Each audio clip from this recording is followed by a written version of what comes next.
everybody, what is up? It's Lynn. Welcome back to my channel. Hi, how are you doing? So this video is going to be a little bit of an update on the last video that I made, because there was quite a bit that happened since that video where we were talking about somebody from the drag race world who had come for the Vivian with a really kind of disgusting, nasty tweet. So we're going to get into that right now. And I don't like you. Are you happy? I don't like you. Of course, it was Miss Bomb Threat herself, Tyra Sanchez, who decided to come for the Vivian with a tweet from 2020. This was linked to Shea Coulee winning All Stars when Tyra had allegedly tried to spoil the ending. The Vivian responded, and I bet Tyra was fuming when she realised that Netflix had spoiled the ending. So Tyra deciding to retweet this at a really bad time got so many responses from a lot of other Drag Race girls. Also, Dragula people like Meatball chimed in, Candy Muse jumped in and basically offered to fight Tyra. Candy responded to Tyra saying, "I've defended you for years, but now you can absolutely go F yourself, and if our path were ever to cross, it's absolutely on site B. It's not a threat, it's a promise. You disgusting person." Following that, Tyra put up a tweet showing that Candy Muse had blocked her on Twitter, saying it was kind of chicken of Candy to block her after she'd just offered to fight her. Other queens who'd responded to Tyra's tweet included Deja Sky saying, "You really are a rotted person." Chloe Clark said, "You're sick, and this is the only confirmation we needed. May you rot in absolute hell." Dear said, "No class." And from here, all of the responses under Tyra's tweet were extremely negative, of course, and lots of Drag Race girls chiming in.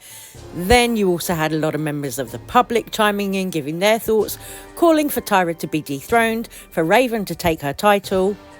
And this did not end there either. No, Tyra continued on her tirade, going off, tweet after tweet after tweet.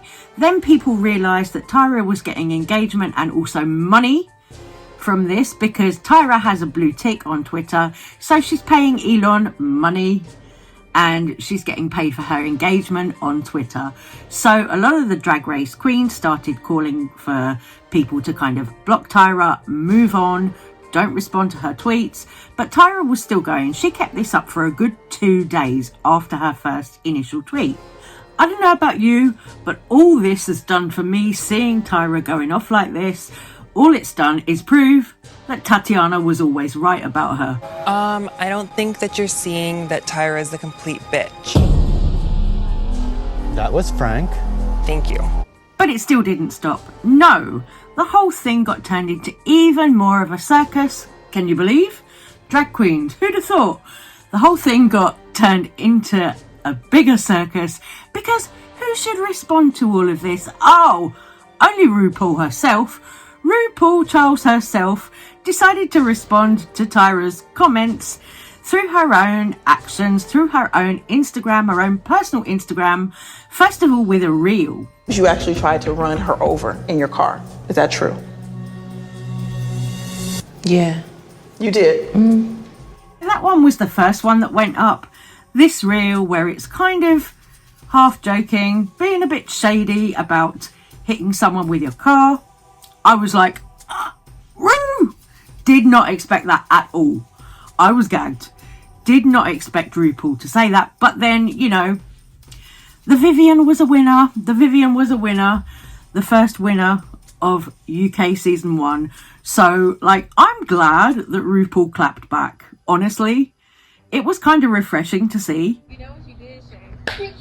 Oh, Sharkeisha! And then Ru posted that second clip. That second one that I've just put in there. That second clip set tongues wagging, everybody cheering Ru on, all of the Drag Race girls, all of that, everyone cheering Ru on because they agreed with this response to Tyra.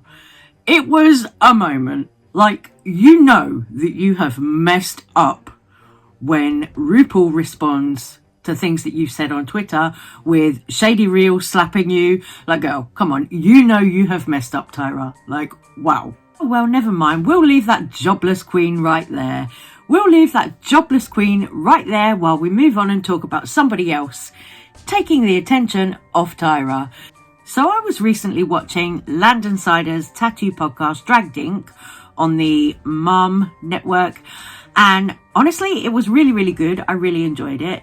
So one thing that I want to touch on from that podcast is Neo was at one point talking about Lady Gaga because she had a Lady Gaga tattoo on her arm. And Landon spilled a little bit of tea about Lady Gaga. Landon was talking about when Gaga came to a nightclub where queens and Landon kings were performing, and there was a moment where Landon said it was really cool. Gaga got up on stage, whatever, tipped some of the queens, but she didn't tip any of the kings. This to me was really surprising because we all know Lady Gaga has done Drag King drag before, famously on stage, accepted an award as a drag king.